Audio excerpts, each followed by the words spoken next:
Hello bachcho, let's read out the question first.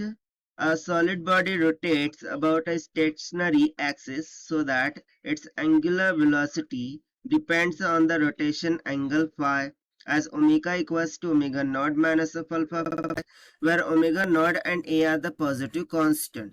So एक solid body है वो rotate कर रही है एक stationary axis के about angular velocity से, जहाँ पर जो angular velocity है ऑफ रोटेशन है वो एंगल फाइव पर डिपेंड कर रही है और इसकी इक्वेशन हमें दे रखी है और ओमेगा नॉट एंड ए यहाँ पर पॉजिटिव कांस्टेंट है. So at the moment t equals to 0 and the angle phi equals to 0, find the time dependence of the rotation angle. So time equals to 0 और phi equals to 0 पर जो time dependent of rotation angle होगा उसका मान हमें यहाँ पर ज्ञात करना है. तो चलिए स्टार्ट करते हैं सॉल्यूशन से. But before of it let's talk about the key concept which we are going to use here for this question. So यदि यहाँ पर बात करूँ एंगुलर वेलोसिटी ओमेगा की, सो वो इस एंगल पर डिपेंड कर रहा है, यानी कि वो क्या हो जाएगा d phi by D t के इक्वल होगा. राइट. सो इसी कॉन्सेप्ट का हम यहाँ पर यूज करना है. सो इक्वेशन क्या दे रखी है, omega is equals to omega not minus of alpha times of phi के इक्वल. राइट. सो हम इसको डिफरेंशिएट करते हैं विथ रिस्पेक्ट टू फाई, क्योंकि देखिए मैं इसको ओमेगा क्या लिख सकता हूँ d phi by D T. So this will be equals to omega not minus of alpha into phi. ना डी टी को उस तरफ लेकर जाएंगे, ठीक है, और डी फाई को इस तरफ ही रखेंगे और इसके डिविडेंड में आ जाएगा omega not minus of alpha times of phi. This will be equals to D T. ना in taking integration on both side, so यदि मैं इंटीग्रेशन ऑन बोथ साइड ले लूँ विथ 0 टू फाई, क्योंकि यहाँ पर डिपेंडेंसी फाई है, divided by okay D phi by omega not minus alpha into phi.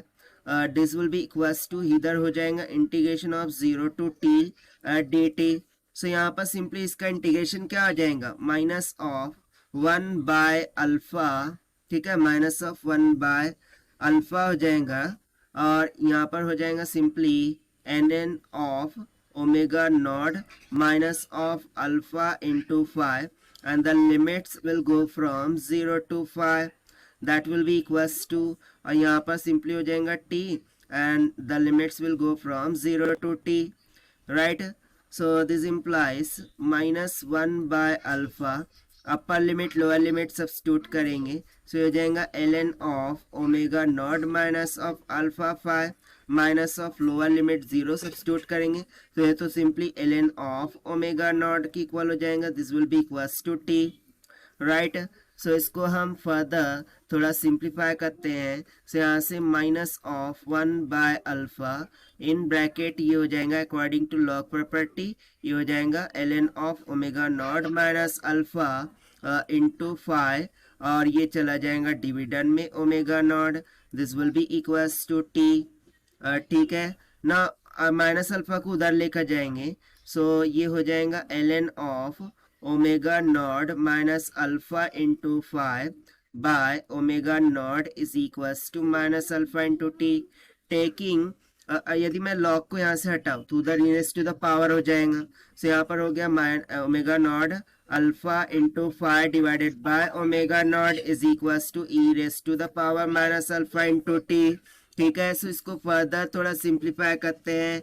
सो यहाँ से मुझे फाई का वैल्यू फाइंड आउट करना था. So omega not minus of alpha into phi, this will be equals to omega not into E raise to the power minus alpha into T हो जाएगा. So यहाँ से alpha into five will be equals to omega not minus of omega not E raise to the power minus alpha into T. So मुझे angle phi time dependent कितना निकल के आ जाएगा omega not by alpha, और यहाँ से मैंने omega naught को कॉमन किया है. सो बचेगा क्या 1 minus E raise to the power minus alpha into T के इक्वल. ठीक है. और देखिए यही हो जाएगा हमारा final answer for this question जो कि हमने सॉल्व किया है by using the concept of omega equals to D phi by D T से. So this is the required solution. I hope you understood well. Best of luck. Thank you.